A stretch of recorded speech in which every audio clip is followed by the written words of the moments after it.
우리들 앞에 두 가지 길이 있다고 말을 합니다. 그 두 가지 길은 우리가 잘 알듯이 좁은 길과 넓은 길, 생명의 길과 죽음의 길입니다. 예레미야서 21장 8절에서 9절 우리 찾아서 읽읍시다. 처음에 이 세 번째 예레미야 세 번째 시간인데 이렇게 얘기를 하죠. 21장 8절에서 9절 읽읍시다. 시작. 너는 이 백성에게 이렇게 전하여라. 나 주가 말한다. 내가 너희 앞에 생명의 길과 죽음의 길을 둔다. 이 도성 안에 머물러 있는 사람은 전쟁이나 기근이나 연병으로 죽을 것이다. 그러나 지금 너희를 에워싸고 있는 바벨로니아 군대에 나가서 항복하는 사람은 죽지 않을 것이다. 그 사람은 적어도 자신의 목숨만은 건질 것이다. 이 두 개의 길은 지금도 여러분 앞에 실제합니다. 실제로 있습니다. 좁은 길과 넓은 길이. 저와 여러분의 삶에도 생명의 길과 죽음의 길이 있습니다. 이 길은 우리들이 살아가는 삶 그 자체입니다. 삶이 어느 한순간에 모습을 갖추는 것이 아니듯이 어떤 한 번의 선택으로 결정되는 길이 아닙니다. 저와 여러분의 삶에서 어떤 선택이 득이었고 실이었는지를 구분하는 일이 쉽지 않습니다. 분명 득이 될 것이라고 생각했던 선택이 실망과 실패로 끝나는 경우도 있습니다. 정말 하기 싫었던 선택이 내 삶을 풍요롭게 만드는 경우도 있습니다. 내 생각대로 득과 실이 그대로 나타날 때도 물론 있습니다. 삶은 혼자서 살아갈 수 없습니다. 수많은 군상들과 얽히고 설킵니다. 분명 우리는 사람들에게 영향을 받는 존재입니다. 영적인 존재이기 때문에 그렇습니다.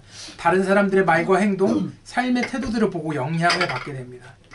득과 실이 될 나의 선택들, 마음가짐, 태도, 그리고 다른 사람들의 영향, 생각, 판단, 그래서 삶은 늘 결정되어 있는 것이 없습니다. 결정되어 있는 것이 없기 때문에 예측이 힘듭니다. 그래서 많은 사람들이 과학의 시대에도 여전히 미래를 예측하고자 합니다. 미래에 대한 예측은 비과학적인 방법으로도 이루어집니다. 들리는 이야기로는 수많은 정치인들이 위기의 순간에 점쟁이를 찾아가서 점을 본다고 합니다. 물론 그들은 붓다에게도 가고 하나님도 찾는 이들입니다. 자신에게 이익이 되는 것이라면 어떠한 신도 괜찮습니다. 이런 정치인의 모습이 낯설지 않은 이유는 우리도 그들의 속성을 가지고 있기 때문입니다. 우리도 이익이 되는 믿음을 가지려고 합니다. 무엇이 이익이 되고 무엇이 손해가 됩니까? 단편적으로 이익과 손해를 계산할 수 있는 것은 계산의 영역입니다. 산수의 영역입니다. 산수의 영역에서는 큰 이익도 없고 큰 손해도 없습니다. 주식, 비트코인, 도박, 복권, 예측이 불가합니다. 어느 정도의 예측은 가능하지만 예측대로 흘러가는 것이 없습니다. 이런 것들에 이득이 많이 납니다. 하물며 돈에 관한 것이 이런데 우리들의 삶에서 무엇이 손해고 무엇이 이익인지를 계산할 수 있을까요? 계산할 수 없습니다. 그래서 일찍이 성경에 등장하는 예언자들, 선지자들은 하나님의 말씀을 선포합니다. 하나님을 신뢰하는 것만이 이 세상의 삶에서 유일한 상수가 된다고 말합니다. 모든 것은 변하지만 하나님의 말씀과 그 말씀을 주신 하나님은 변하지 않습니다. 변하지 않고 저와 여러분을 사랑합니다. 무엇이 이익이고 손해인지를 우리는 구분할 수가 없습니다. 심지어 하나님을 신뢰하는 영역에서 보아도 무엇이 생명의 길이고 무엇이 죽음의 길인지를 구분하는 것조차 사실은 우리의 삶에서 쉽지 않습니다. 하나님의 말씀을 선포하는 진짜 예언자가 있습니다. 진짜가 있으니까 가짜가 당연히 있습니다. 그래서 하나님의 말씀을 듣는 사람들은 헷갈립니다. 생명의 길이 무엇이고 죽음의 길이 무엇인가? 내 삶에서 어떤 선택이 생명을 가져다 주고 어떤 선택이 죽음을 가져다 주는가? 누가 선포하는 말씀이 참된 하나님의 말씀인가? 오늘 우리가 읽은 예레미야 21장에서 33장은 이러한 혼란을 아주 잘 기록하고 있습니다. 물론 시간적 순서에 따라서 이게 기록되어 있지 않아서 읽는 사람들로 하여금 혼란을 야기시킵니다. 물론 우리는 예레미야 21장 33장을 읽으면서 우리는 쉽게 예레미야가 참된 예언자라고 생각을 합니다. 결과를 알고 있기 때문입니다. 결과를 모른다면 어땠을까요? 당시의 유다 사람들이라면 어땠을까요? 그 시대의 삶이 곧 나의 삶이라면 어땠을까요? 아니 여러분의 지금 삶에서 무엇이 생명의 길인가요? 무엇이 죽음의 길인가요? 큰 틀에서 생명의 길이 무엇인지 알고 있지만 매일의 순간, 삶에서 매일의 순간 여러분은 생명의 길로 가는 방향을 선택하고 있습니까? 누구를 만날지, 나에게 허락된 이 시간을 어떻게 사용하고 있는지, 힘을 피워도 되는지, 5분 정도 여유를 가져도 되는지, 이 사람과 교제를 해도 되는지, 화를 내야 하는지 참아야 하는지, 이해해야 하는지 잘못을 알려줘야 하는지, 함께 싸워야 하는지 뒤로 물러서야 있어야 하는지. 저와 여러분은 예레미야라고 하는 사람을 잘 압니다. 그가 하나님이 보낸 사람이라는 것을 압니다. 수많은 설교를 통해서 그리고 기록된 말씀을 통해서 그가 하나님의 사람인 것을 이미 알고 있습니다. 그러나 예레미야 시대 사람들은 누가 참 예언자인지 거짓 예언자인지 알 수가 없었습니다. 예레미야는 자신에게 임한 하나님의 말씀을 선포합니다. 그것은 유다가 바벨론에 포로로 끌려간다는 이야기입니다. 70년 동안 포로 생활을 하게 될 것이라는 말씀을 전합니다. 예레미야서 25장 11절에서 12절 내가 읽을게. 시간이 없으면 관계로. 이 땅은 깡그리 끔찍한 폐허가 되고 이 땅에 살던 민족은 70년 동안 바빌로니아 왕을 섬길 것이다. 이렇게 70년이란 기한이 다 차면 내가 바빌로니아 왕과 그 민족과 바빌로니아 땅의 죄를 벌하며 그곳을 영원한 황무지로 만들어버리겠다. 나 주의 말이다. 왕들이 심판받게 될 것이란 말씀이 선포됩니다. 살룸 왕은 다시는 유다 땅을 보지 못할 것이라고 합니다. 여호야김은 죽음을 아무도 애도하지 않을 것이라고 말합니다. 왜냐하면 여호야김이 불의하게 가난한 자들의 것을 억눌러 얻은 이익으로 집을 짓고 가난한 자의 신임을 무시하는 하나님의 말씀이 선포되어도 듣지 않습니다. 무엇이 참된 하나님의 말씀인지 판단하는 능력이 없었기 때문입니다. 예루살렘은 결국 하나님의 말씀을 듣지 않겠다고 결정합니다. 그 결과 바벨론이라는 나라의 포로가 되는 것입니다. 여호야김은 여호야김의 아들입니다. 이국 땅에서 죽을 것이고 자녀를 보지 못하고 죽을 것이라는 말씀이 선포됩니다. 예레미야서 22장 21절 읽읍시다. 22장 21절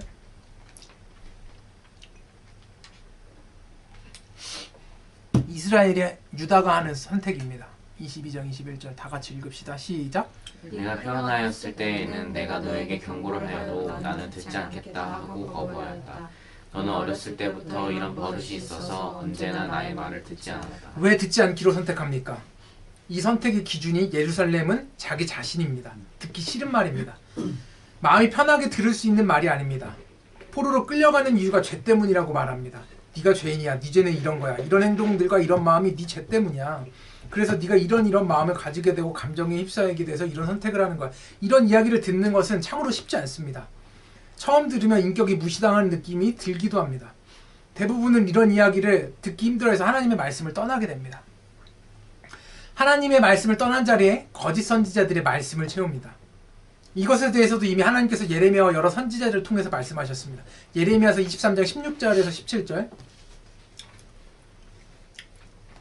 읽읍시다. 참된 하나님의 말씀을 듣지 못하면 거짓 선지자들의 말들이 이렇게 채워지는데 그거에 대해서도 하나님이 예레미야를 통해서 이미 말씀하셨어요. 읽읍시다. 나 만군의 주가 말한다. 시작. 나 만군의 주가 말한다. 스스로 예언자라고 하는 자들에게서 예언을 듣지 말아라. 그들은 헛된 말로 너희를 속이고 있다. 그들은 나 주의 입에서 명령하는 것이 아니라 자기들의 마음속에서 나온 환상을 말할 뿐이다. 그들은 나 주의 말을 멸시하는 자들에게도 말하기를 만사가 형통할 것이다. 주님의 말씀이다 한다. 제 고집대로 살아가는 모든 사람에게도 너희에게는 어떠한 재앙도 내리지 않을 것이다 하고 말한다. 그럼에도 불구하고 지금도 하나님의 말씀을 듣는 것을 좋아하는 사람들이 드뭅니다. 오히려 거짓 예언자들의 말을 듣는 것을 즐거워합니다. 민선이가 얘기했듯이. 사실 아주 간단합니다. 신앙생활을 시작하고 성경을 읽기 시작하면 무엇이 하나님께서 내게 원하는 삶인지를 알게 됩니다. 한글 읽을 줄 알면 다 알게 됩니다. 그것도 아주 쉽게. 그러나 많은 그리스도인이라고 불리는 사람들이 하나님의 백성이라고 불리던 사람들이 유다 백성처럼 헷갈려합니다. 무엇이 진정한 하나님의 말씀인가? 어떤 길이 생명의 길이고 어떤 길이 죽음의 길인가? 헷갈려하기 시작합니다. 왜 헷갈리기 시작합니까? 예레미야가 선포한 하나님의 말씀처럼 살아계신 참된 하나님의 말씀은 듣기 편하지 않기 때문에 그렇습니다. 마음이 아픕니다. 내 인격이 말씀 앞에서 무너져 내리는 것 같습니다. 나를 너무 속속들이 알고 있기에 마음이 불편합니다.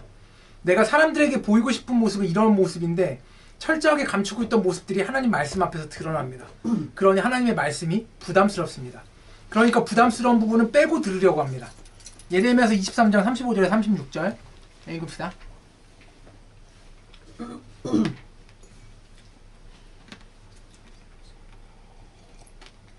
23장 35절에서 36절 읽읍시다. 친구나 친척끼리 시작. 친구나 친척끼리 서로 말할 때에는 부담이 되는 주님의 말씀이라고 말하는 대신에 주님께서 무엇이라고 대답하셨느냐, 주님께서 무슨 말씀을 하셨느냐 하고 물어야 한다고 일러주어라.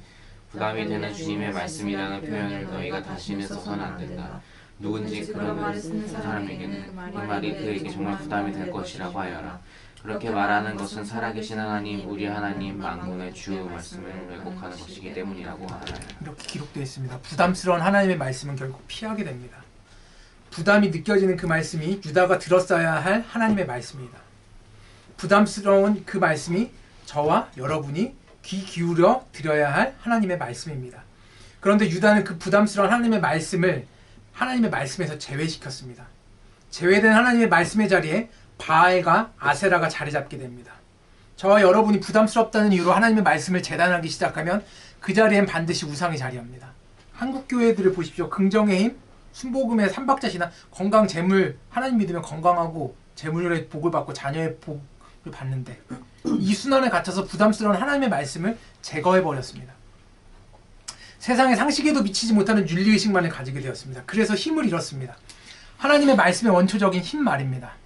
하나님의 말씀이 부담스럽다며 자기가 듣기 좋은 말씀만 유다가 들은 결과가 이제 나타나기 시작합니다. 어떻게 돼요? 하나님의 진노의 자리 찾아옵니다. 이 진노의 자는 아무도 피할 수 없습니다. 예루살렘, 유다에서 시작된 이 진노의 자는 이제 퍼져나가기 시작합니다. 이집트, 구스, 블레셋, 아스글론, 가사, 에그론, 아스돗, 에돔, 모압, 암몬, 두루와, 시돈, 드단과 데마와 부스, 아라비아, 시므리, 메데, 엘람, 세삭 모든 나라에 이르기까지 모두 이 진노의 잔을 마셔야 합니다. 예레미야서 25장 27절 제가 읽습니다. 너는 이스라엘의 하나님 만군의 주가 하는 말이라고 하면서 이들 민족에게 전하라. 내가 너희 사이에 전쟁을 일으킬 것이니 너희는 마시고 취하고 토하고 쓰러져서 죽어라. 이게 하나님의 진노의 잔이야. 이 진노의 잔은 유다의 귀족들에게도 들이닥칩니다.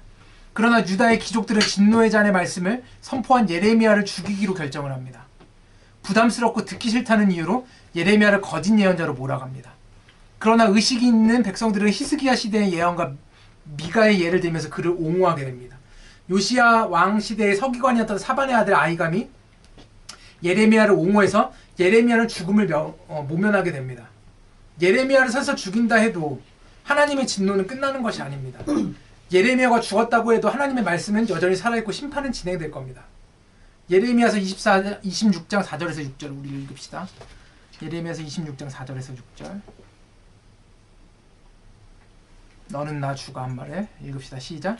너는 나 주가 한 말을 그들에게 이렇게 일러주어라. 너희가 정하지 않으면 내가 거듭하여 보내고 너희에게 서둘러서 보낸 내 종 예언자들의 말을 너희가 듣지 않으면 내가 이 성전을 실로처럼 만들어버리고 이 도성을 세상 만민의 저주거리가 되게 하겠다. 진노의 자는 거짓 예언자들을 따르는 사람들에게 향합니다. 그리고 바벨론에 저항하지 말라는 말씀이 선포됩니다. 듣기 좋은 말씀이 아닙니다. 왜냐하면 나라가 빼앗기는데 나라가 망하는데 그 포로에 그냥 순수하게 따라가는 게 하나님의 뜻이라고 예레미야를 통해서 선포되는 말씀이기 때문에 그렇습니다. 예레미야서 27장 8절에서 10절 우리 읽읍시다. 이게 참 듣기 힘든 얘기인데 얘네 민족들한테는 읽읍시다. 그러나 시작. 그러나 바빌로니아 왕 느부갓네살을 섬기지 않으며 바빌로니아 왕의 멍에 매지 않는 민족이나 나라가 있으면 나는 그 민족을 전쟁과 기근과 연병으로 처벌해서라도 그들을 바빌로니아 왕의 멸망하게 하겠다. 나 주의 말이다. 그러므로 너희에게 있는 예언자들이나 점쟁이들이나 해몽가들이나 박수들이나 마술사들이 너희에게 바빌로니아 왕을 섬기지 않게 될 것이라고 말해도 너희는 듣지 말아라. 그들의 예언은 거짓이다. 너희가 그들의 말을 듣게 되면 너희는 고향 땅에서 멀리 쫓겨나게 될 것이다.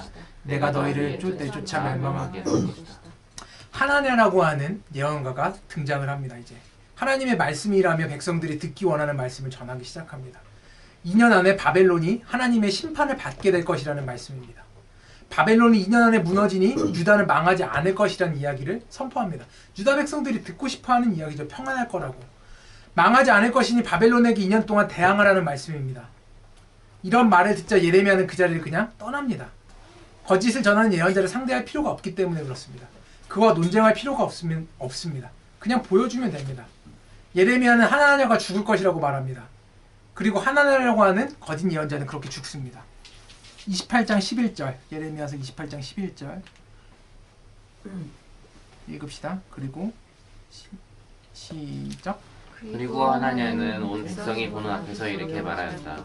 나 주가 말한다. 내가 2년 안에 바빌로니아 왕 느부갓네살의 멍에를 모든 민족의 목에서 벗겨서 이와 같이 꺾어버리겠다. 예언자 예레미야는 그 자리를 떠났다. 예레미야서 28장 16절에서 17절. 그러므로 시작. 그러므로 주님께서 이렇게 말씀하셨소. 내가 너를 이 지면에서 영영 없애버릴 것이니 금년에 내가 죽을 것이다. 네가 하나 주의 말하였기 때문이다. 예언자 하나냐가 바로 그의 7째 달에 죽었다. 이렇게 됩니다. 거짓 예언은 곧 드러납니다. 거짓된 하나님의 말씀에는 열매가 없기 때문입니다. 살아있는 하나님의 말씀은 열매가 맺힙니다. 생명의 길은 열매가 있습니다. 죽음의 길에는 열매가 없습니다. 저와 여러분은 지금 생명의 길을 걸어가고 있습니까? 저와 여러분이 함께한 7년이라는 시간 동안 어떤 열매가 있었습니까?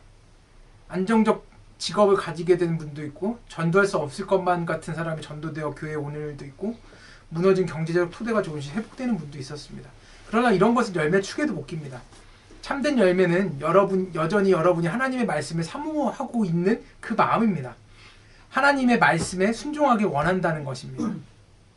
하나님 안에서 2019년을 준비하고 있는 것이 여러분들에게 하나님께서 주신 열매입니다. 2019년에는 하나님 말씀에 헌신하길 원하는 것이 이게 여러분들 마음에 있다면 이게 열매입니다. 죽음의 길을 선택해서 걸어가는 길을 여러분 멈추어야 합니다. 다른 사람과 세상의 마음을 빼앗기는 것을 멈추라는 말입니다. 하나님의 말씀에 순종해야 합니다. 부담스러운 말씀, 내 상황에서 지켜내기 어려운 말씀, 무엇을 버리고 하나님의 말씀을 선택하는 것, 쉽지 않은 일이지만 생명의 길입니다. 유다의 남은 백성들에게는 바벨론의 포로로 끌려가는 것이 하나님의 계획이었습니다. 싸우고 싶었겠죠. 이대로 다윗 왕가가 끝나는 것을 지켜볼 수 없었겠죠. 왜냐하면 그 다윗 왕가가 망하지 않을 거라고 하는 믿음이 엄청났으니까 얘네들은. 그래서 이집트를 활용한 외교 정책을 폈던 사람들도 마지막까지 있었습니다. 그러나 그것은 하나님의 계획이 아니었습니다. 하나님의 계획은 무엇이었습니까? 포로로 끌려가는 것? 물론 포로로 끌려가는 것이었습니다. 그러나 하나님의 계획은 지선이가 얘기한 것처럼 더 큽니다. 이스라엘이 언약을 깨뜨렸기 때문에 새로운 언약을 맺기 위해 포로로 끌려가는 것은 어쩔 수 없는 일이었습니다. 하나님의 계획은 새로운 언약이었습니다. 예레미야서 29장 10절에서 14절. 나 주가 분명히 말한다. 10절에서 14절 끝까지 읽을게요.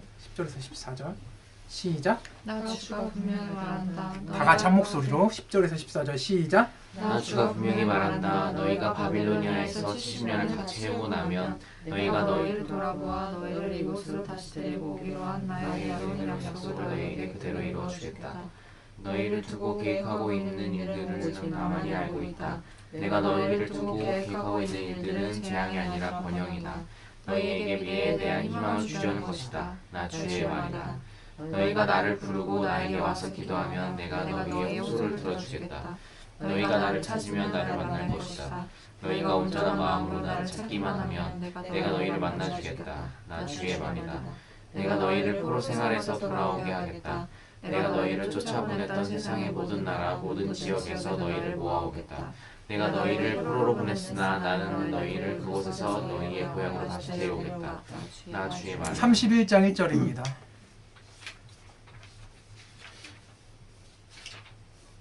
31장 1절 읽읍시다. 시작. 나 주의 말이다. 내가 오면 나는 이스라엘 모든 지파의 하나님이 되고 그들은 나의 백성이 될 것이다. 이렇게 새 언약이 시작됩니다. 나는 이스라엘 모든 지파의 하나님이 되고 그들은 나의 백성이 될 것이다. 31장 31절 33절 31장 31절 31절 먼저 읽을게요. 그때가 오면 시작. 그때가 오면 내가 이스라엘 가문과 유다 가문의 새 언약을 세우겠다. 나 주의 말이다. 33절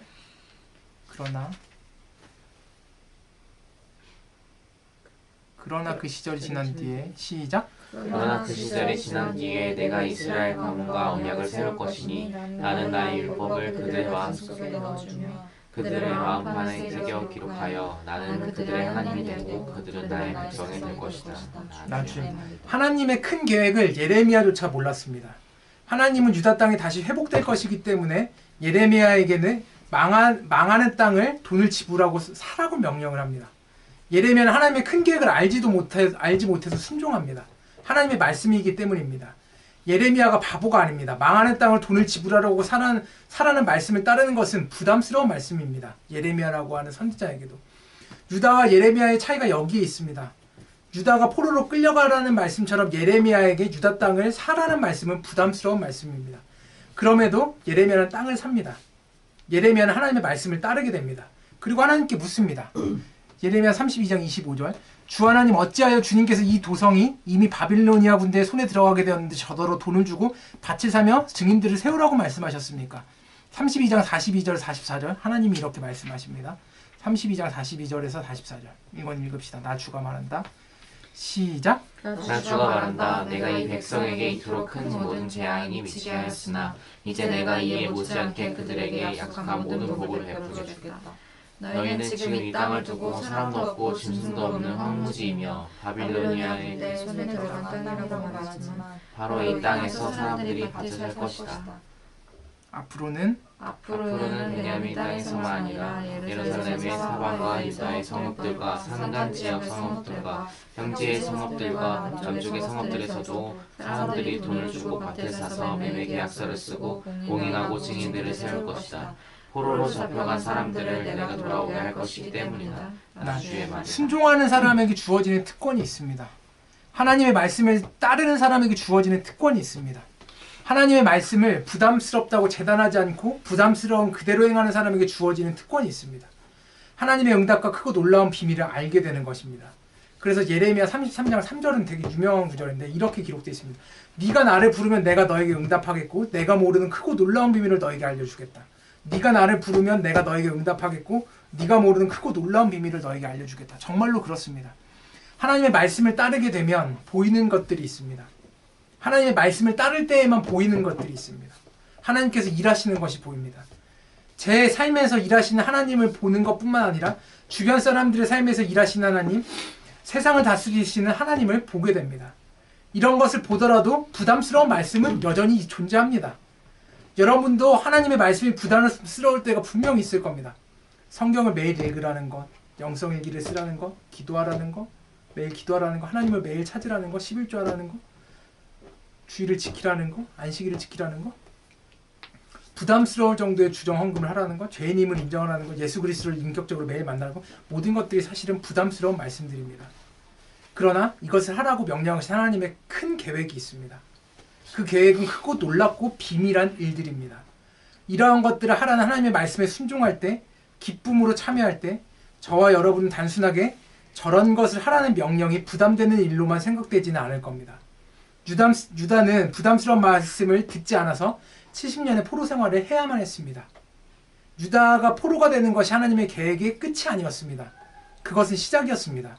70년의 포로 생활을 마친 유다가 겸손함으로 하나님 앞에 나올 때 하나님은 이스라엘의 하나님이 되시고 이스라엘의 하나님의 백성이 됩니다.